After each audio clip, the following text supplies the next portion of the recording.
습니다. 여러분, 제가 교회 처음 와서 우리 교회 비전을 꿈과 행복을 주는 교회라고 잡았었습니다. 근데 이제 올해 바뀐 거를 눈썰미 있으신 분들은 눈치챘을 거라고 생각합니다. 주보 맨 앞에 보면 주님의 제자 되어 세상을 섬기는 공동체라고 하는 것으로 제가 빨간 글씨를 바꿨습니다. 이제 올해 교회가 꿈과 행복을 주는 교회에서 한 단계 더 나아가 우리 모두가 주님의 제자 되어 세상을 섬기는 교회가 되기를 소망하면서 세웠습니다. 그래서 제가 올해 여러분들과 함께 시작하면서 우리가 제자가 왜 되어야 하는가, 그리고 제자란 무엇인가를 함께 은혜 나누고 우리 모두 그 길을 걸어가는 한 해가 되기를 소망합니다.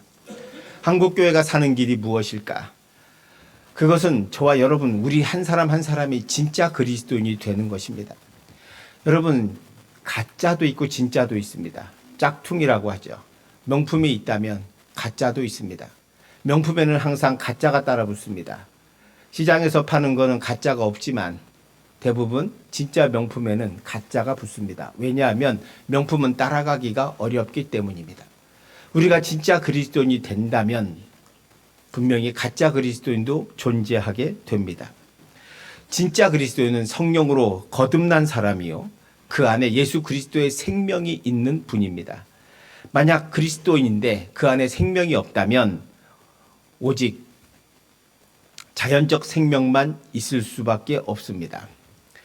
우리가 그리스도의 생명이 없으면 하나님의 말씀대로 살아갈 수 없기 때문이죠. 그래서 우리 모두가 제자가 된다는 것은 그만큼 중요하고 또 어려운 일이기도 합니다. 왜냐하면 제자가 된다는 것은 저와 여러분이 교회가 되어 간다는 것이기 때문입니다. 구약에서는 교회가 성막에 있었고 예루살렘 성전에 있었습니다. 그러나 신약에서 예수 그리스도는 여러분 각자의 마음속에 있다고 했습니다. 내 마음에 성령의 전이 있다고. 내 안에 예수 그리스도가 계시면 저와 여러분은 각자 성전이 되고 그 성전이 모인 이곳이 바로 교회가 되는 것이죠. 그리고 우리 모두가 각자 성전이 될 때 참된 그리스도인으로 세상에 변화를 가져올 수 있게 됩니다.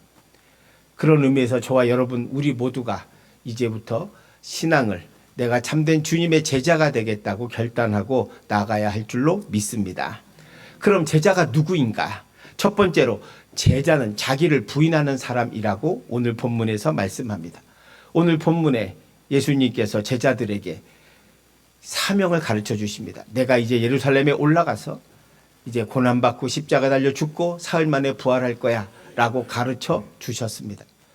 근데 제자들 가운데 베드로가 주님, 그러하지 마옵소서, 그렇게 하면 안 됩니다 라고 막기 시작합니다. 그러자 주님께서는 베드로를 꾸짖은 다음에 제자들에게 이렇게 말씀하시죠. 오늘 본문 24절 25절입니다. 이에 예수께서 제자들에게 이르시되 누구든지 나를 따라오려거든 자기를 부인하고 자기 십자가를 지고 나를 따를 것이니라. 시작.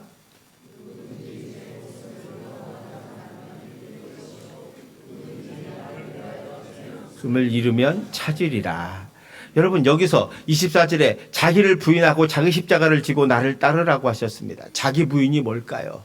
자기 부인은 자기가 죽는 것입니다. 내가 죽어야만 우리는 참된 그리스도인이 되고 주님을 따를 수 있게 됩니다. 여러분, 신앙생활에 제자가 되는 핵심의 첫 번째는 뭐냐? 자기를 부인하고 자기를 죽이라는 거야. 자기에 뭘 죽이냐? 내 삶에 내가 첫 번째고 내가 잘되고 내가 행복하고 내가 하는 그 내가가 바뀌어서 예수님이 원하시는 것이 무엇일까? 예수님이 좋아하시는 게 무엇일까? 예수님이 바라는 게 무엇일까? 예수님이라면 어떻게 했을까를 생각하고 살아가는 방식으로 바뀌는 것입니다. 이게 자기를 부인하는 것입니다. 주님은 요한복음 12장 24절에서 한 알의 밀이 땅에 떨어져 죽지 아니하면 한 알 그대로 있고 죽으면 많은 열매를 맺느니라고 말씀하셨습니다. 아주 작은 밀알이지만 그게 땅에 심겨지면 겉을 싸고 있던 껍질이 썩으면서 그 안에 생명의 눈이 씨가 나와서 싹을 틔우고 그게 자라서 많은 열매를 맺게 됩니다. 그런데 말입니다. 그것이 썩지 않고 그냥 있으면 그 단단한 껍질을 뚫고 새로운 생명의 씨가 나오지 못합니다. 그래서 아무런 열매도 맺지 못하고 말라 죽게 되는 거죠. 제자가 무엇인지 한마디로 보여줍니다. 땅에 썩는 것처럼 우리가 죽어야 한다는 거야. 우리를 둘러싼 그 딱딱한 내 자아의 껍질이 깨어지고, 그래서 우리가 죽을 때 비로소 우리 안에 있는 예수 그리스도의 생명의 씨앗이 나오게 된다는 것입니다. 마태복음 19장 16절 이하에 보면 예수님이 재물이 많은 청년과 대화를 합니다. 어느 날 부자 청년이 주님을 만나러 왔습니다. 그리고 주님께 묻습니다. 선생님, 내가 무슨 선한 일을 해야 영생을 얻을 수 있을까요? 주님께서는 왜 선한 일을 나에게 묻는가? 선한 분은 오직 한 분이야. 오직 하나님 한 분이라고 말씀해 줍니다. 그러면서 네가 생명에 들어가려면 계명을 지키라고 말하죠. 그러자 부자 청년은 어느 계명 말입니까? 살인하지 말라, 가늠하지 말라, 도적질하지 말라, 거짓 증언하지 말라, 내 부모를 공경하라, 내 이웃을 내 자신과 같이 사랑하라 하신 것이다 라고 말하자 이 청년이 뭐라고 하는지 아십니까? 선생님, 저는 다 지켰습니다. 이 계명을 다 지켰습니다. 그런데 아직도 뭐가 부족합니까? 라고 물었습니다. 아마 오늘날 우리 같았다면 이 청년을 칭찬했을 겁니다. 야, 정말 대단한 청년이구나. 이 청년처럼 살아라.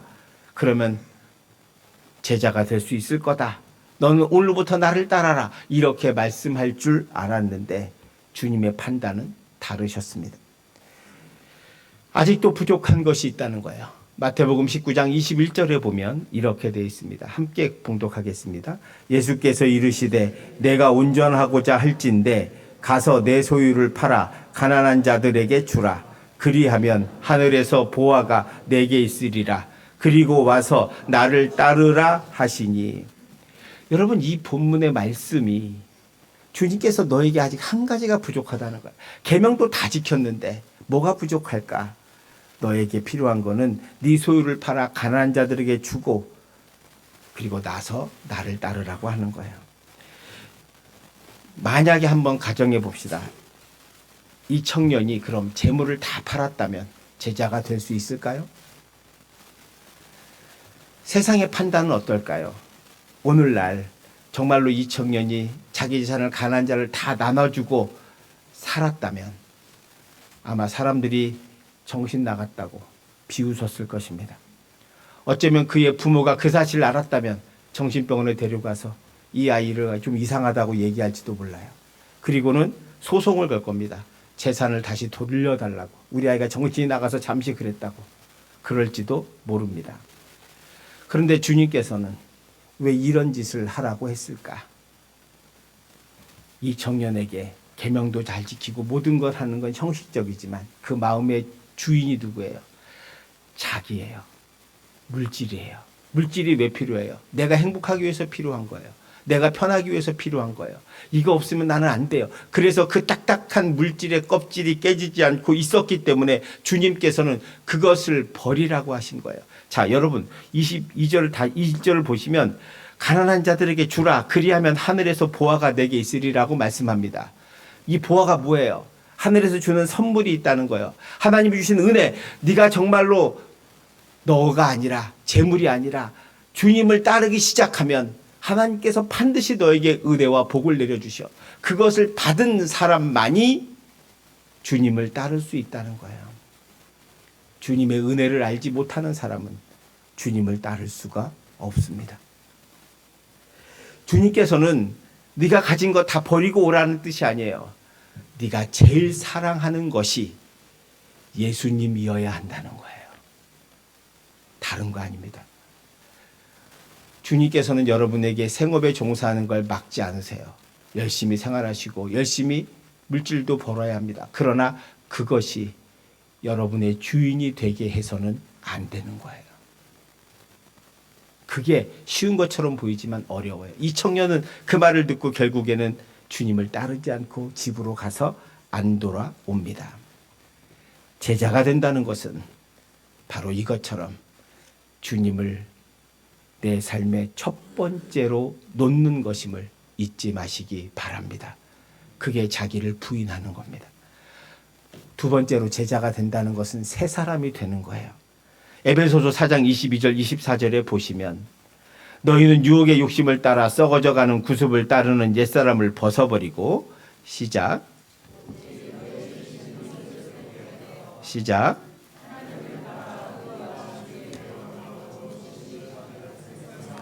입으라. 아멘. 그러니까 사도 바울이 사울일 때와 바울일 때가 완전히 다르잖아요.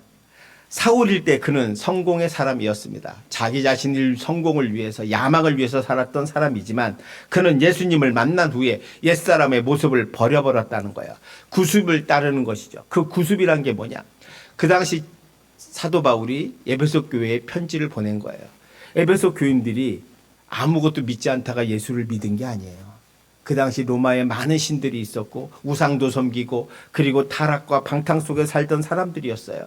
이런 사람들이 그들 중에 바울의 전도를 받아서 예수를 믿기 시작했어요. 예수를 믿고 새 사람이 되어야 하는데 문제는 구습을 버리지 못하는 거죠. 옛날의 습관을 버리지 못하고 살아가는 분들이 있었습니다. 오늘날 우리도 마찬가지죠. 예수를 믿으면 새 사람이 되어야 합니다. 새로운 생활 방식을 가지고 새로 주님을 모시고 주의 말씀에 의지해 살아가야 하는데 그렇지 못할 경우가 많거든요. 세상에서 살아가면서 세상의 소문과 세상의 습관을 따라 살아가다 보니 우리의 구습이 버려지지 않고 그래서 교회는 교회에서 그리고 세상은 세상에서 따로 이중적인 삶을 살아가게 됩니다. 사도 바울도 이런 고민을 안 했던 건 아니에요. 사도 바울도 그런 고민을 많이 했어요. 내가 날마다 자기 안에도 영적인 싸움이 있단 말이죠. 아니 사도 바울이 신이 아닌데 사도 바울이라고 왜 갈등이 없고 괴로움이 없겠습니까? 그래서 그는 고린도전서 15장 31절에 나는 날마다 죽노라라고 고백합니다. 그 말이 아까 우리가 첫 번째 자기 부인이 자기를 죽이는 거라 그랬잖아요. 사도 바울은 날마다 나는 죽는다고 고백합니다. 여기서 죽는다는 말은 죄의 구습을 벗어버리고 부활한 예수 그리스도의 새 옷을 입었지만 그러나 날마다 갈등하고 세상에서 부딪히고 그러면서 괴로워하고 힘들어한다는 거예요. 우리가 이 자리에서 예배드리고 하나님의 살아계심을 믿고 세상에 나가서 예수님이 도와주시고 인도할 거라고 확신하고 살아가면서 때로는 그럼에도 불구하고 하나님이 안 도와줄까 봐 떨고 두려워하고 염려하고 근심하고 살아가는 것이 인간의 모습입니다. 어떤 면에서 신앙생활은 저와 여러분이 나를 날마다 죽일 수 있는가 없는가에서 결정된다고 할 수 있습니다. 매일매일 우리는 세상 속에 살아가면서 많은 이야기들을 듣고 살아갑니다. 근데 그 중에 많은 이야기들이 예수님이 가르쳐준 말씀과 반대되는 것을 우리는 너무나 잘 압니다. 야, 그거 그렇게 살아서 어떻게 편안하게 살아. 세상 사람들 봐. 잘 먹고 잘 살잖아. 잘 놀잖아. 너는 그게 뭐야? 라고 하는 그 음성, 그 유혹이 매일 들립니다. 그러면서 우리 눈에 보기에는 하나님의 은혜가 확 보여주는 것도 아닌 것 같아요. 그러니까 내가 은혜로 산다고 말하지만 진짜 은혜가 무엇인지 모를 때 우리는 세상에서 흔들리는 삶을 살아갈 수밖에 없습니다. 그런 가운데 분명한 것은 나는 날마다 죽는 사람만이 살아갈 수 있고 승리할 수 있습니다. 사도 바울도 자신을 날마다 죽이며 살았다는 거예요. 야, 바울 같은 분이 정말 저렇게 능력 있고 성령의 기적이 나타나고 죽은 자도 살리는 그 역사와 병든 자들을 치유하는 그 능력이 있는 저분도 인간이기 때문에 날마다 갈등하고 고민하는 거예요. 그래서 여러분 제가 말씀드리잖아요. 사람을 믿지 말라고. 믿음의 대상은 하나님뿐입니다. 예수 그리스도뿐입니다. 사람은 무슨 대상이에요? 사랑의 대상입니다. 우리는 쓰러지고 넘어지고 연약한 존재입니다. 여러분 저를 믿지 마세요. 저에게 시험 들어서 교회 안 나오면 그것은 저를 믿는 겁니다. 제가 무엇을 하든 하나님을 믿으셔야죠. 우리 장로님, 권사님들, 집사님들, 연조 믿음 좋으신 분들, 여러분 그분들 믿지 마세요. 그분들도 열심히 매일매일 싸워가고 있는 중입니다. 저도 마찬가지고요. 사도 바울이 날마다 죽노라고 했던 그 고백이 저의 고백이기도 해요. 날마다 싸워 이기고 날마다 승리하길 원합니다. 날마다 갈등하고 날마다 분투합니다. 나도 때로는 조급하고 때로는 불안하고 때로는 두려울 때가 있지만 그래도 다시 주님을 신뢰하고 내가 아니라 내 삶의 주인이 주님이시기를 원하는 삶을 살아가는 거예요. 그래서 저는 사람 때문에 실망하지 않습니다. 왜? 사람은 원래 그런 존재니까.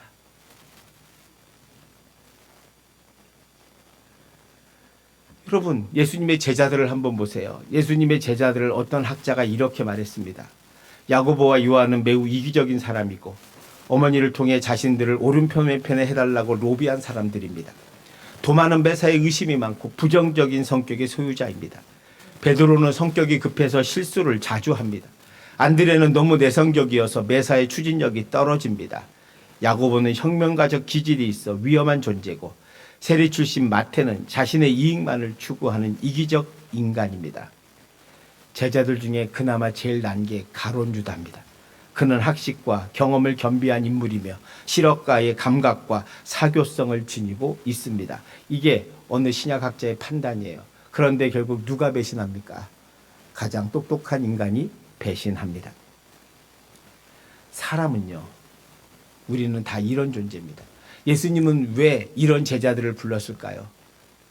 좋은 대학을 나오고 똑똑한 사람도 많음에도 불구하고 그냥 지나다가 주님을 따를 수 있다고, 내가 주님을 따르겠다고 했던 그 모든 사람을 받아들입니다. 왜요? 주님에게는 인간적인 능력이 필요 없기 때문이에요.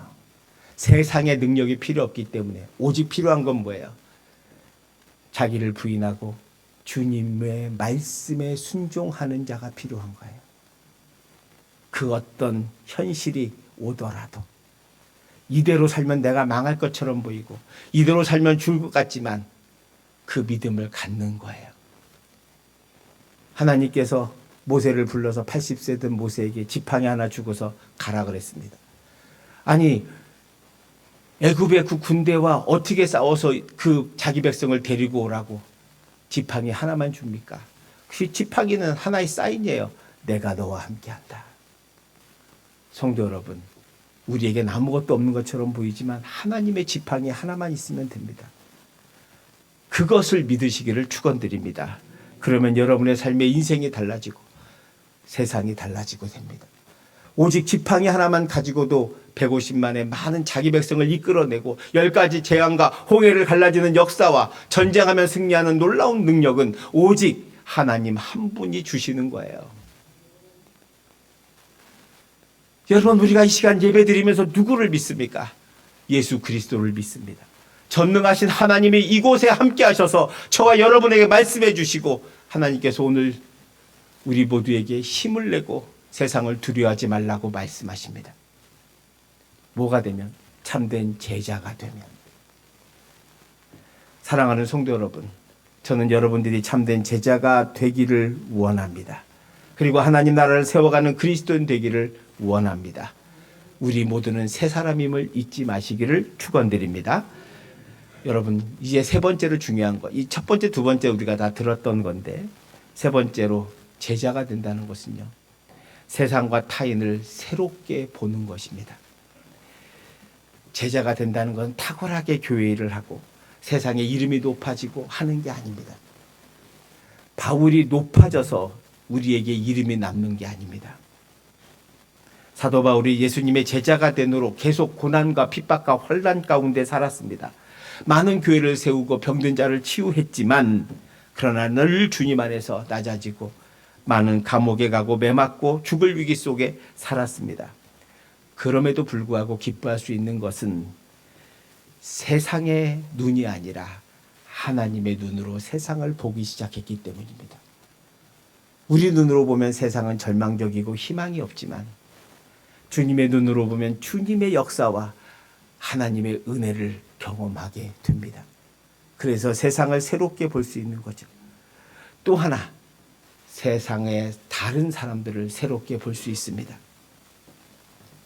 아까 말씀드린 우리는 믿음의 대상이 아닙니다. 사랑의 대상이에요. 우리는 실수하고 때로는 오해하고 때로는 미워하기도 하고 때로는 갈등도 하고 다투기도 합니다. 세상이 그렇게 살잖아요. 그래서 고소도 하고 고발도 하고 싸우기도 하고 이렇게 합니다. 심지어는 마침내 그 갈등이 원수가 되어서 사람을 해치는 일도 우리는 봅니다.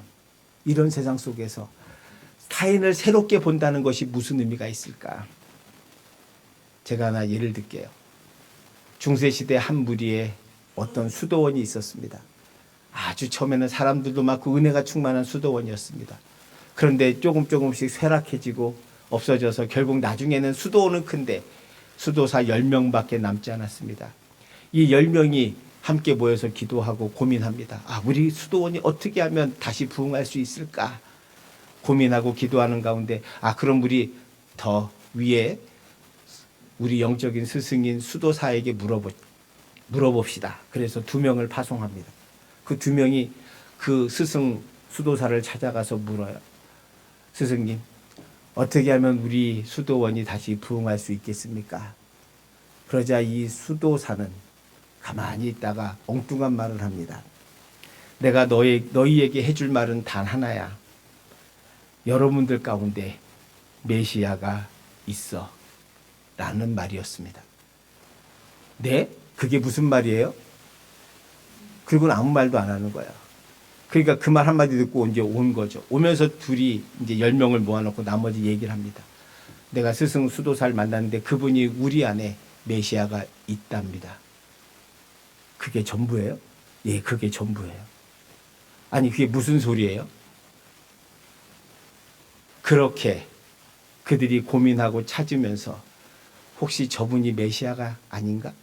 혹시 저 수도사가 메시아가 아닌가? 혹시 난가? 이런 생각을 하기 시작하고 그러면서 마치 다른 수도사들을 메시아 대하듯이 대하기 시작합니다. 정중하게.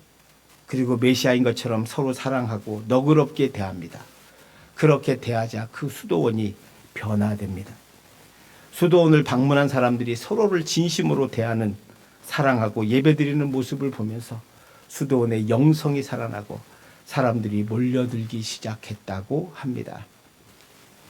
사랑하는 성도 여러분, 우리 안에 메시아가 있습니다. 여러분 안에 누구라도 내 안에 예수 그리스도를 모시고 계신 분이 있다고요. 그분이 누굴까요? 예수님을 모시고 사는 사람에게 우리가 예수님을 대하듯이 대한다면 우리의 눈은 새로워질 것이고 다른 사람을 새롭게 볼 겁니다. 미워하는 마음, 아픈 마음, 나에게 상처 줬지. 우리가 오랜 생활 함께하면서 받은 상처들과 아픔들과 언어들의 상처들이 분명히 존재합니다. 그런데 그걸 껴안고 사는 사람, 그 상처를 안고 사는 사람, 언젠간 내가 복수할 거라고 하는 사람은 너무나 불행한 사람입니다. 그 사람은 다시 주님의 은혜와 주님의 눈으로 세상을 바라보지 못하게 됩니다. 우리 안에 메시아가 있습니다. 우리 안에 예수 그리스도가 있습니다. 그래서 우리는 서로 사랑하고 서로 존중하고 그래서 예수님을 대하듯이 서로 대한다면 진짜 예수님이 이곳에 오실 줄 믿습니다. 부흥의 역사가 일어나게 될 겁니다. 우리의 심령이 새로워질 겁니다. 세상과 타인을 보는 눈이 달라질 겁니다. 혹시 여러분 가운데 여러분 직장에 미워하는 사람이 있습니까? 저 인간만 없으면 내가 정말 직장 생활 할 만해 라는 분이 있을 줄 압니다. 그분을 위해서 기도하십시오. 그분에게 예수님이 있을지도 모릅니다. 그분을 통해서 나를 단련시키고 있는지도 모르죠. 그러면 그분을 긍휼히 보고 새롭게 볼 수 있습니다. 여러분, 세상은 바뀌지 않습니다. 제자가 된다는 것은 예수님이 우리에게 새로운 은혜와 능력을 주셔서 세상을 새롭게 보고 사람을 새롭게 보게 되는 것이죠. 사울이 바울 된 것은 사람이 바뀐 게 아닙니다. 눈이 바뀐 겁니다. 가치관이 바뀐 겁니다. 생각이 바뀐 겁니다. 우리가 오랫동안 예수 믿으면서 내가 변하지 않았다면 그것은 우리의 눈이 아직 안 바뀌었기 때문입니다. 사랑하는 성도 여러분, 우리 안에 예수님이 계십니다. 우리 안에 예수님이 계심을 믿으시고 예수님을 대하듯이 대하십시오. 여러분 스스로에게도요. 내 안에 예수님이 계신가? 내 안에 주인이 예수 그리스도이신가를 묻고 사십시오. 그러면 여러분이 진정한 제자가 될 줄 믿습니다. 성도 여러분, 새로운 눈으로 세상과 타인을 바라보며 주님과 함께 올 한 해도 주님의 제자로 힘있게 살아 하나님의 은혜와 영광을 보는 우리 모두가 되시기를 주님의 이름으로 축원드립니다. 기도하겠습니다. 사랑의 하나님, 참된 제자는 자기를 부인하는 사람입니다. 내가 죽고 내 안에 예수 그리스도께서 사는 사람이요 성령의 충만함으로 사는 사람임을 믿습니다. 아버지 하나님, 우리의 눈을 바꾸어 주시옵소서. 세상의 눈이 아닌 하나님의 눈으로 세상을 보게 하시고 타인을 바라보게 하여 주옵소서. 무엇보다 내 안에 주인이 내가 아니라 예수 그리스도임을 알게 하여 주시고 예수 그리스도의 말씀에 따라 살아가는 우리 모두가 되게 하여 주옵소서. 감사드리며 예수님 이름으로 기도하옵나이다. 아멘. 우리 모두 일어나셔서 옆에 분하고 인사하겠습니다. 자기를 부인하고 주님의 제자가 됩시다.